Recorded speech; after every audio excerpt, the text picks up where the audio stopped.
বেশি খারাপ লাগতেছে। এই তো এসে বসছি। নাও, বসো।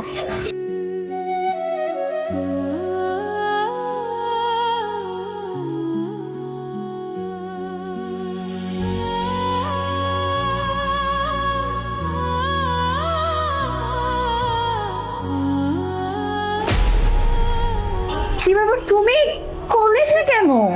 কলেজ আসবো না? তোমাকে আমি কখন থেকে ফোন দিতেছি, তুমি আমার একটা ফোন রিসিভ করতেছো না। আমি কি পাগল যে তুমি আমার ফোন রিসিভ করবে না? আরে আমি ক্লাসে ছিলাম ভাই, তুমি এরকম ক্রিয়েট করো কেন সবকিছু নিয়ে? আমি কি সারাক্ষণ ফোন নিয়ে থাকি? সারাক্ষণ ফোন নিয়ে থাকো না মানে? আরে তোমাকে আমি ফোন করি, তুমি তোমার কলেজ, তুমি এটা সেটা নিয়ে ব্যস্ত থাকো, তুমি পড়াশোনা নিয়ে ব্যস্ত থাকো, তুমি মানে কি বলবো, তুমি তোমার কাজ নিয়ে ব্যস্ত থাকো, তুমি আমাকে একটু সময় দিতেছো না। এটার কারণ কি? তুমি কি আমার ভালোবাসো নাকি? হ্যাঁ, আর সারাক্ষণ আমি তোমাকে নিয়ে ভাবি, আর তুমি আমাকে তো ভাববা দূরের কথা, তুমি আছো তোমার কলেজ, তোমার পড়ালেখা। যখন ফোন দেই আমার আব্বার সাথে, আমার আম্মার সাথে, আমি পরে ফোন দিতেছি, আমি এটা করতেছি, এটা করতেছি, মনে হইতেছে তুমি আমাকে আনকেয়ার করতেছো। আরে বাবা, আমার বাড়ি থেকে তোমার বিয়ে ঠিক করতেছে, বলতেছে আমার বিয়ে করতে হবে, আমার মা অসুস্থ, আর তুমি আমরা গুরুত্ব দিতেছো না। আর না করলে না করে দাও, আমি অন্য কাউকে বিয়ে করিনি। দেখো, তোমার কি মাথা ঠিক আছে? তুমি পাগল হয়ে গেছো ভাই। আমার জীবনে একটা এমএল লাইফ আছে, আমি একটা স্বপ্ন দেখতেছি, আমি বড় হয়ে একজন ভালো ডাক্তার হব। আমি তো তোমাকে নিয়ে সারাক্ষণ পড়ে আছি না। ভালোবাসলে কি সারাক্ষণ দিনে রাতে 24 ঘন্টা কথা বলতে হবে? আমরা কি ছোট মানুষ যে 24 ঘন্টা আমাদের কথা বলতে হবে? আর তোমার যদি এখন বিয়ে করার প্রয়োজন, মাস প্রয়োজন হয় ভাই, তুমি বিয়ে করে নাও, আমার কোনো কিছু করার নাই। আমি এখন বিয়ে করতে পারবো না। আমি আমার স্বপ্ন পূরণ করবো। এখন আমি আমার পড়ালেখার দিকে অনেক বেশি ফোকাস করতেছি, আমি তোমাকে নিয়ে পড়ে নাই। তুমি ভাই অনেক জিদ করো, বুঝছো? তোমার এই জিদের কারণে পরে দেখা যাচ্ছে আমার পড়ালেখা হবে না। আমার ভাই জীবনে অনেক বেশি স্বপ্ন, আমি তোমাকে নিয়ে পড়ে নাই। তোমার যদি ইচ্ছা হয় তুমি বিয়ে করে নাও প্লিজ।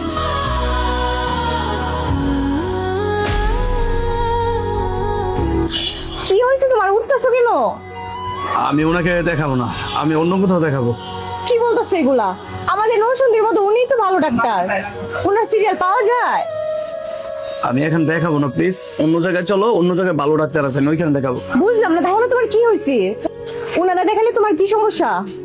দেখেন, আসলে যেহেতু আপনার হাজবেন্ড আমার এখানে দেখাতে চাচ্ছে না, আপনি অন্য জায়গায় দেখান না, সমস্যা কি? আমি তো আর জোর করে কোনো পেশেন্ট দেখবো না, তাই না? আরে আপু, ওনার কথা আপনি রাগ করেন না। আসলে এত অসুস্থ হয়েছে, মানে অসুস্থ হওয়ার পরে থেকে আবল তাবল করতেছে, ওনার কথা শুনেন না, আপনি একটু দেখেন প্লিজ। আচ্ছা, আপনি এরকম করতেছেন কেন? আপনি রিল্যাক্সে বসেন, আপনার কি হয়েছে বলেন। এরকম হলে তো হবে না, আপনি সেই আগের মতোই আছেন, একটু চেঞ্জ হন।